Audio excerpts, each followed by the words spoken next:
hurmatli obunachilar, inshaalloh shu gün geldi. Hayajon, inshaalloh Xudo xolasa elbette ko'rib turgan kilitingiz sizlarning omonatingiz. Elbette 50 gün içinde şura hissa qo'shgan barcha odamlardan Xudo rozi bo'lsin. Kilitlarni inshaalloh Xudo xolasa egalarına topshiramiz. Nasib ro'za aylasa. Bugünü ko'p kutdik. Hammangizdan Xudo rozi bo'lsin. Duoga bo'lganlar, o'zlariga zarur bo'lgan holatida shu uy uchun hissa qo'shgan barcha jami insonlardan Xudo rozi bo'lsin. İnşallah Xudo xolasa ina omonatlaringizni uy egalarına topshiramiz.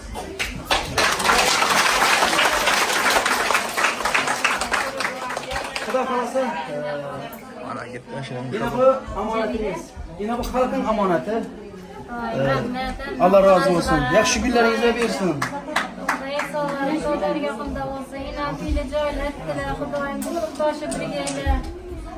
Soğançım tekşirsem neyse işki mudamını açıp gel öğresiler.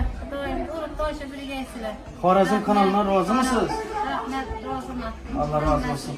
Ana hürmetli kevkeler, elbette bundan bir 50-55 gün elden bu insanlarda görgen holatlarınız edi.